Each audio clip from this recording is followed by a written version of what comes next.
அனைவருக்கும் வணக்கம். நம்ம இன்னைக்கு இந்த வீடியோவில் திருக்குறள் அதிகாரம் 22 ஒப்புரவு அறிதல் அதை பற்றி பார்க்க போகிறோம். அதுக்கு முன்னாடி திருக்குறள் அறத்துப்பாலுடைய அமைப்பு எப்படி வச்சுருக்காருன்னு பார்க்கலாம். திருவள்ளுவர் திருக்குறளை 3 பிரிவாக பிரிச்சிருக்கிறாரு. அறத்துப்பால், பொருட்பால், காமத்துப்பால் அப்படின்னு 3 பிரிவாக பிரிச்சிருக்கிறாரு. நம்ம இப்போ அறத்துப்பாலை பார்த்துட்ருக்கோம். அந்த அறத்துப்பாலில் பாயிரம் ஒரு 4 அதிகாரம், இல்லறவியல் 20 அதிகாரம், துறவியல் 13 அதிகாரம், ஊழியல் 1 அதிகாரம், மொத்தம் அறத்துப்பாலுக்கு 38 அதிகாரம் கொடுத்துருக்கிறார். அதில் பாயிரம் 4 அதிகாரம் தனித்தனி வீடியோ போட்டிருக்கோம். இல்லறவியலில் இல்வாழ்க்கை, வாழ்க்கை துணைநலம், மக்கட்பேறு, அன்புடைமை, விருந்தோம்பல், இனிவை குரல், செய்நின்று அறிதல், நடுவுநிலைமை, அடக்கமுடைமை, ஒழுக்கமுடைமை, பிறனில் விளையாமை, பொறையுடைமை, அழுக்காராமை, வெகாமை, புறங்கூறாமை, பயனில சொல்லாமை, தீவினை எச்சம், இந்த மாதிரி 21 அதிகாரத்துக்கும் 21 அதிகாரம் வரையிலையும், அதாவது தீவினை எச்சம் வரையிலும் தனித்தனியாக வீடியோ போட்டிருக்கோம். பார்க்காதவங்க ஸ்பிரிச்சுவல் அருள் அப்படிங்கிற சேனல் போனீங்கன்னா இந்த இல்லறவியலில் 21 அதிகாரம் வரலையும் உள்ள வீடியோவை பார்த்துக்கலாம். இன்றைக்கி வாங்க அதிகாரம் 22 ஒப்புரவு அறிதல் அப்படின்னா திருவள்ளுவர் என்ன சொல்ல வரான்னு பார்க்கலாம். அதிகாரம் 22 ஒப்புரவு அறிதல். ஒப்புரவு அறிதல்னா பிறருக்கு உதவி செய்து வாழ வேண்டும்ங்கிறாரு. மற்றவங்களுக்கு உதவி செஞ்சு வாழ்ந்தாதான் நம்ம வாழ்க்கை ஒரு வாழ்க்கையாக இருக்கும். இல்லைன்னா அது ஒரு வாழ்க்கையை நல்ல வாழ்க்கையை நம்ம கருத முடியாது. நம்ம சேர்க்குற பணம், செல்வம், பொருள் எல்லாமே மற்றவங்களுக்கு பயன்படுற மாதிரி இருக்கணும் அப்படிங்கிறாரு. எப்படி ஒரு ஊரில் குளம் இருந்தால் அதில் உள்ள தண்ணி எல்லாத்துக்கும் பயன்படுதோ, எப்படி ஒரு ஊரில் நல்ல சுவையான கனி, பழம் தரக்கூடிய மரம் இருக்குதோ, அது எப்படி எல்லாத்துக்கும் பயன்படுதோ, அதுபோல் நம்ம செல்வம் மற்றவங்களுக்கு பயன்படணும். எப்படி ஒரு மூலிகை தாவரம் இருக்குது, அதனுடைய ஒவ்வொரு பாகமும் எல்லாத்துக்கும் பயன்படும். அந்த மூலிகை தாவரம் மாதிரி எல்லாத்துக்கும் பயன்படணும். நம்ம பொருள் எல்லாத்துக்கும் பயன்படணும். அவ்வளோதான். இதான் அவர் சொல்ல வந்த கருத்து. ஒப்புரவு அறிதலில் அவர் சொல்ல வந்த கருத்து என்னன்னாக்கா, பிறவருக்கு ஹெல்ப் பண்ணி உதவி செஞ்சு நம்மளால் முடிஞ்சது உதவி செஞ்சு வாழுங்க அப்படின்னு 10 குறள் மூலிமா நம்மளுக்கு வலியுறுத்துகிறார் திருவள்ளுவர் அவர்கள். வாங்க ஒரு குறளையும் அவர் எப்படி அந்த பிறருக்கு உதவி செய்யுங்கிறத எப்படி வலியுறுத்துறாருன்னு சொல்லி பார்க்கலாங்களா? வாங்க. திருக்குறள் இல்லறவியல் அதிகாரம் 22 ஒப்புரவு அறிதல், பிறருக்கு உதவி செய்ய வேண்டும். அதான் அவர் சொல்ல வந்த கருத்து. மொத்தம் 21 அதிகாரம் முடிச்சாச்சு. அதாவது 210 குறள் நம்ம முடிச்சிட்டோம். இது 211வது குறள். 211வது குறள் என்னது? கைமாறு வேண்டா கடப்பாடு மாறி மாட்டு எந்நாற்றும் கொல்லோ உலகு.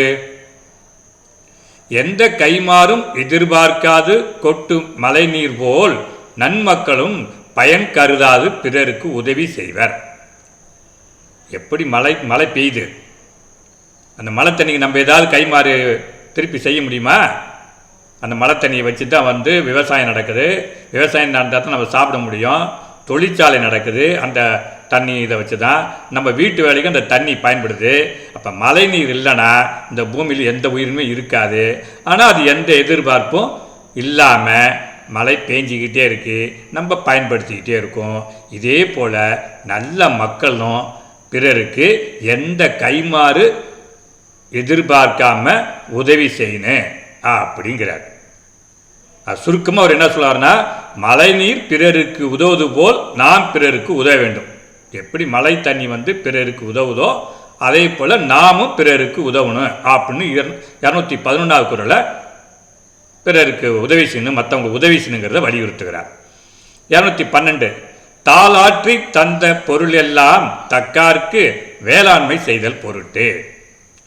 நாம் பாடுபட்டு சேர்க்கும் அனைத்து பணமும் வேறு செல்வங்களும் ஏழைகளுக்கு, அதாவது வறியவர்களுக்கு உதவி செய்வதற்குத்தான் என நினைக்க வேண்டும். நம்ம உழைக்கிறோம், பாடுபடுறோம், ஓடா தேயிறோம், நிறைய பொருள் சேர்க்குறோம், பணம் சேர்க்குறோம், எல்லாம் சேர்த்தாலும் எவ்வளோ செலவு நம்மள்கிட்ட சேர்த்தாலும் இது அடுத்தவங்களுக்கு பயன்படுற மாதிரி இருந்தால் தான் அது நல்லது. அந்த மாதிரி நினைங்க. நம்ம பாடுபட்டு சேர்க்குற செல்வம் அடுத்தவங்களுக்கு உதவி பண்ணுறதுக்கு தான் அப்படின்னு திருவள்ளுவர் சொல்கிறார். இன்னும் அவர் சுருக்கமாக என்ன சொல்கிறார்? அவர் சொல்கிற சுருக்கமாக என்னன்னு நம்ம எடுத்துக்கலாம்னா, பாடுபட்டு சேர்க்கும் பணம் பிறருக்கு உதவுறதுக்கு பயன்பட வேண்டும். அவ்வளோதான். நம்ம பாடுபட்டு சேர்க்கிற பணம் பிறருக்கு பயன்பட வேண்டும். இதான் 212வது குறளில் அவர் சொல்ல வராரு. 213 புத்தேல் உலகத்தும் ஈண்டும் பெறல் அரிதே ஒப்புரவின் நல்ல பிற. பிறருக்கு உதவி செய்வது போன்ற நல்ல அறத்தை வேறு எவ்வுலகிலும் காண முடியாது. பிறருக்கு உதவி செய்யுங்கிறது ஒரு நல்ல அறம், அதை வேறு எந்த உலகிலும் காண முடியாதுங்கிறாரு. அப்போ அவர் என்ன சொல்கிறாரு? வேறு எந்த உலகம் என்னது? தேவலோகம் தான். இது பூ உலகம், இது மண் உலகம். இந்த மண் உலகத்துக்கு வேறு உலகம் சொல்கிறாரு. அது விண்ணுலகம் இருக்கலாம், தேவலோகம் இருக்கலாம், சொர்க்குலோகம் இருக்கலாம். அங்கே ஆள் இருந்தால் தானே அவங்களுக்கு அந்த உதவி செய்ய முடியும். நம்ம உதவி செய்கிறதுக்கு யாராவது ஆள் இருக்கணும், இருந்தால் தான் உதவி செய்யும். அதை தான் சொல்கிறேன். இங்கே ஆள் இருக்கிறாங்க, நீங்கள் செய்யலாம். இதை விட்டு வேறு எந்த உலகத்துக்கு போனோம்னா அந்த உதவி செய்கிற அந்த நல்ல அர்த்தத்தை பார்க்கவே முடியாதுங்கிறார். பிறருக்கு உதவி செய்வது போன்ற நல்லறத்தை வேறு எவ்வுலகிலும் காண முடியாது. அதனால் நம்ம செய்கிற நற்செயலை இங்கே செஞ்சாதான். இல்லை நம்ம தேவலோகத்தில் போய் செஞ்சுக்கலாம், விண்ணுலகத்தில் போய் செஞ்சுக்கலாம், சொர்க்குலோகத்தில் போய் செஞ்சுக்கலாம் அப்படின்னா அங்கே ஆள்லாம் இருக்காங்களா, நம்ம அங்கே போகிறோமா, உதவி செய்ய முடியுமா? இது எல்லாமே சந்தேகம். அதனால் உதவி செய்யணும், மற்றவங்களுக்கு ஹெல்ப் பண்ணு. நம்ம சம்பாரிச்சு காசு அடுத்தவங்களுக்கு பயன்படணும்னா அது இங்கேயே செஞ்சுருங்க, இந்த நல்ல அறத்தை இங்கேயே செஞ்சுருங்க அப்படின்னு 213வது குறள் மூலிமா பிறருக்கு உதவி செய்கிற அந்த குணத்தை நம்மளுக்கு வலியுறுத்துகிறார். 214 ஒத்தது அறிவான் உயிர் வாழ்வான் மற்றையான் செத்து ஆறுள் வைக்கப்படும். உலக இயல்பை அறிந்து பிறருக்கு உதவி செய்து வாழ்பவனே உயிர் வாழ்பவன். பிறருக்கு உதவி செய்யாது வாழும் மற்ற எவரும் செத்தவராகவே கருதப்படுவர். ரொம்ப கடுமையாக சொல்கிறார். பிறருக்கு உதவி செஞ்சு வாழ்றவங்க தான் மனுஷாள்கள். அதெல்லாம் மனிதர்கள் லிஸ்ட்டில் வச்சுக்கலாம். யார் பிறருக்கு உதவி செய்யாமல் செல்ஃபிஷாக தான் உண்டு, தான் குடும்பம் உண்டு, தான் நல்லா இருந்தால் போதும் அப்படின்னு நினைக்கிறாங்களோ அவங்க உயிரோடு இருந்தாலும் மனிதர்களாக கருதப்பட மாட்டார்கள், செத்தவர்களாக பிணமாகத்தான் கருதப்படுவார்கள் அப்படின்னு ரொம்ப கடுமையாக வலியுறுத்துகிறார். என்ன சொல்றார்? சுருக்கமாக என்ன சொல்றாருன்னா, பிறருக்கு உதவுவன் மனிதன், உயிருள்ள மனிதன். பிறருக்கு உதவாமல் உதவாக்கரையாக இருப்பவன் செத்தவன், அவ்வளோதான், இறந்தவன். இதுதான் ஒரு சுருக்கமாக 214வது குறளில் சொல்ல வர்றார். 215 ஊருணி நீர் நிறைந்து அற்றே உலகவாம் பேரறிவாளன் திரு. உதவும் மனம் கொண்ட பேரறிவாளனின் செல்வம் ஊரின் நடுவில் உள்ள குளத்து நீர் போல் அனைவருக்கும் பயனாகும். ஊருக்கு நடுவில் குளம் இருக்குது. இப்போலாம் குளம், அந்த ஏரியெல்லாம் குறைஞ்சி போச்சு. கிராம சைடு இருந்தால் தான் அந்த குளம்லாம் இருக்குது. அதெல்லாம் குளிக்கிறதுக்கு அந்த குளத்தை தான் பயன்படுத்துவாங்க, யூஸ் பண்ணுவாங்க. ஊருக்கு ஏதாவது ஒரு நடுவுலையோ இல்லை ஏதாவது ஒரு பகுதியில் ஊருக்கு எல்லையிலையோ குளம் இருக்கும். அந்த குளத்தில் தான் எல்லாம் குளிப்பாங்க. இன்னொரு சைடு தண்ணி எடுத்துகிட்டு போவாங்க குடிக்கிறதுக்கு. அந்த குளங்கிறது ஒரு ஊரில் இருக்கும். அப்போ எப்பவுமே திருவள்ளுவரை பற்றி பேசும்போது அந்த காலத்தை தான் நம்ம கொஞ்சம் இமேஜின் பண்ணிக்கணும், நினச்சி பார்த்துக்கணும். எப்படி ஊரில் உள்ள குளத்து தண்ணி எல்லாத்துக்கும் பயன்படுதோ அதுபோல் நல்ல உதவு மனம் கொண்ட பேரறிவாளன் செல்வம் எல்லாத்துக்கும் பயன்படும் அப்படிங்கிறாரு. இன்னும் அவர் சுருக்கம் என்ன சொன்னால், நற்குணமுடைய பேரறிவாளனின் செல்வம் ஊரில் உள்ள குளத்து நீர் போல் அனைவருக்கும் பயன்படும். குளத்து நீர் எப்படி எல்லாத்துக்கும் பயன்படுதோ அதே போல் நல்லா ஹெல்ப் பண்ணுற, உதவி பண்ணுற மனுஷன்ட்ட பணம் போய் சேர்ந்துச்சுன்னா அவன் எல்லாருக்கும் ஹெல்ப் பண்ணுவான், அது எல்லாத்துக்கும் போய் சேரும் அப்படிங்கிறாரு 215வது குறளில். 216 பயன்மரம் உள்ளூர் பழுத்தற்றால் செல்வம் நயன் உடையான் கண் படின். நற்பண்புடையவனின் செல்வம் ஊர் நடுவே உள்ள சுவையான பழங்களை தரும் மரம் போல் அனைவருக்கும் பயன்படும். ஊருக்கு நடுவில் வந்து ஒரு நல்ல சுவையான மரம் இருக்குது. அந்த காலத்தில் இப்போலாம் வேலி போட்டு மறிச்சிடுவாங்க, யாரும் எடுக்கக்கூடாதும்பாங்க. அது வந்து பொது நிலத்தில் இருக்கும். ஒரு சப்போட்டா மரமாக இருக்கலாம், இல்லை ஏதோ ஒரு நல்ல இனிப்பான சுவை தரக்கூடிய ஒரு மரமாக இருக்கலாம். எப்படி அந்த சுவை தரக்கூடிய ஒரு பழம் மரம் வந்து இருந்துக்கிட்டு எல்லாத்துக்கும் அந்த ஊரில் உள்ளவங்களுக்கு பயன்படுதோ, அதே போல் நற்பண்புடையவனின் செல்வம் எல்லாருக்கும் பயன்படும் அப்படிங்கிறாரு. ரைட்டுங்களா?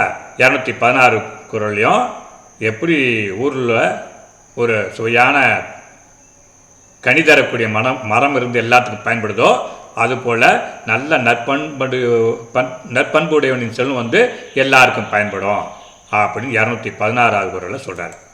ஓமியோட எடுத்துக்கட்டுறார். 217 மருந்தாகி தப்பா மரத்தற்றால் செல்வம் பெருந்தகையான் கண்படின். தன் அனைத்து பாகத்தையும் மருந்தாக தந்து உதவும் மூலிகை மரம் போல் நற்சான்றோரிடம் சேரும் செல்வம் அனைவருக்கும் எப்போதும் பயன்படும்.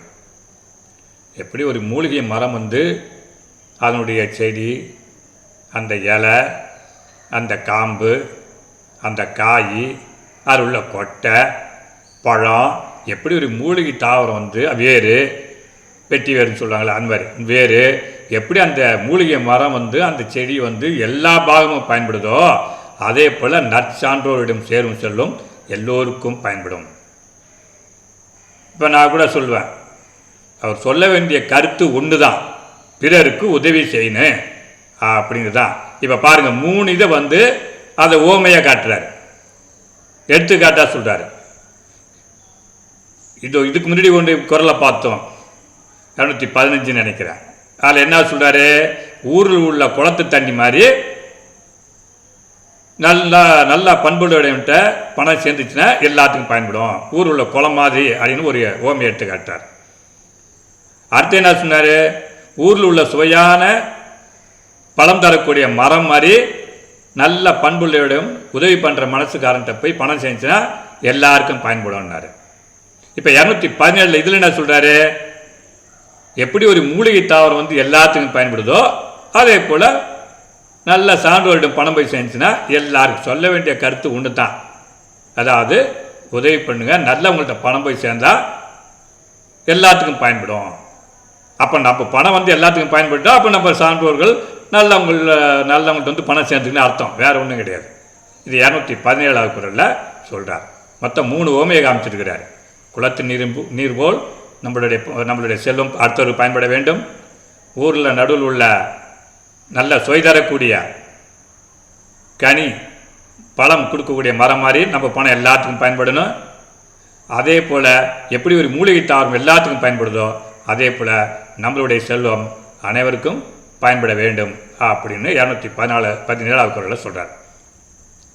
218 இடன் இல் பருவத்தும் ஒப்புரவிற்கு உள்கார் கடன் அறி காட்சியவர். கடமை உணர்ந்த சான்றோர் பெருமக்கள் தன் வறுமை நிலையிலும் பிறர்க்கு உதவி செய்வதில் உறுதியாக இருப்பார்கள், தன் பண்பில் இருந்து சிறிதும் தளர மாட்டார்கள். நல்ல உதவி செய்யக்கூடிய சான்றோர்கள் வறுமை நிலை ரொம்ப கஷ்டப்பட்டாலும் அவங்க வந்து பிறருக்கு உதவி செய்ததில் அந்த குணத்தில் அந்த இயல்பில் உறுதியாக இருப்பாங்க. அந்த இயல்பு அந்த பண்பிலிருந்து சிறிதும் தளர மாட்டார்கள், சோர்ந்து போயிட மாட்டார்கள். அவங்க தான் சான்றோர்கள். அந்த உதவுற குணம் இருக்கிறவங்க எந்த சூழ்நிலையும் உதவுவாங்க. தனக்கு எவ்வளோ வறுமை துன்பம் வந்தாலும் பிறருக்கு உதவுறது தான் நம்ம இயல்பு அப்படின்னு சொல்லிட்டு பிறருக்கு உதவி செய்துக்கிட்டே தான் இருப்பாங்க அந்த இயல்புக்காரங்க, அந்த குணம் உள்ளவங்க, அந்த பண்பு உள்ளவங்க. இது 218 குறளில் சொல்கிறார். 219 நயனுடையான் நல்கூர்ந்தான் ஆதல் செய்யும் நீர செய்யாது அமைகளாவாறு. தன்னால் பிறருக்கு உதவி செய்ய முடியவில்லையே என்ற சூழ்நிலையில் கருணையுடையவன் தன் ஏழ்மை நிலை குறித்து வருந்துவான்.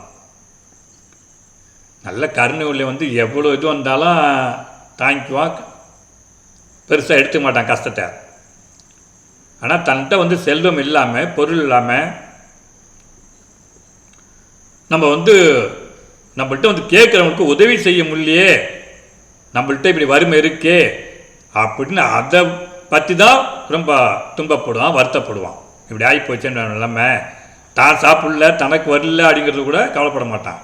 அடுத்தவங்களுக்கு நம்ம எப்பயுமே ஹெல்ப் பண்ணிகிட்டு இருப்போம், உதவி பண்ணிகிட்டே இருப்போம். இன்றைக்கி நம்மள்கிட்ட இது இல்லை, காசு இல்லை, செல்வம் இல்லை, பொருள் இல்லை, நம்மளுக்கு இந்த மாதிரி ஆகிப்போச்சு அப்படின்ட்டு எந்த சூழ்நிலையில் வருந்துவான்னா, துன்பப்படுவான், வருத்தப்படுவான், ஆதங்கப்படுவான். அப்படின்னா பிறருக்கு உதவி செய்ய முடியவில்லையே அப்படின்னு அந்த சூழ்நிலை வரும்போது தான் ரொம்ப வருத்தப்படுவான். 220 ஒப்புரவினால் வரும் கேடு எனின் அகது ஒருவன் விற்றுக்கோள் தக்கது உடைத்து. பிறருக்கு உதவுவதால் தனக்கு வறுமை வரும் என்றால் அத்துன்பத்தை தன்னை விற்றாவது ஏற்றுக்கொள்ளலாம். பிறருக்கு உதவுறோம், அதனால் நம்மளுக்கு தீங்கு வரும், கேடு வரும், துன்பம் வரும், வறுமையும் வரும். அப்படியே இருந்தாலும் அந்த துன்பத்தை தன்னை விற்றாவது ஏற்றுக்கொள்ள வேண்டும். அப்படியே உதவி செய்கிறார். அந்த உதவி செய்யுங்கிறத இதை இந்த அதிகாரத்தில் 2 இடத்துல உச்சநிலைக்கு போகிறார். என்னன்னா, பிறருக்கு உதவி செய்பவன் உயிர் வாழ்பவன், பிறருக்கு உதவி செய்யாமல் உதவாக்கரையாக இருப்பவன் இறந்தவன் பீனாம் அப்படின்னு ஒரு இடத்துல சொல்கிறார். இன்னொரு குரல் இப்போலாம் கடைசி குரல் என்ன சொல்றேன்னா, பிறருக்கு உதவுதால் நம்மளுக்கு கேடு துன்பம் வறுமை வந்தாலும் அந்த துன்பத்தையும் கேடையும் வறுமையும் ஏற்றுக்கிட்டு நம்மளை வித்தாவது பிறருக்கு உதவி செய்யுங்க அப்படின்னு திருவள்ளுவர் பிறருக்கு உதவி செய்ய வேண்டும் என்று வலியுறுத்துகிறார். நாமும் நம்மளால் முடிந்த உதவிகளை பிறருக்கு செய்வோம், திருவள்ளுவர் வழியில் நிற்போம், வாழ்க்கையை ஆனந்தமாக மகிழ்ச்சியாக வாழ்வோம் என்று கூறி இத்துடன் இந்த வீடியோவை முடிக்கிறேன். நன்றி, வணக்கம்.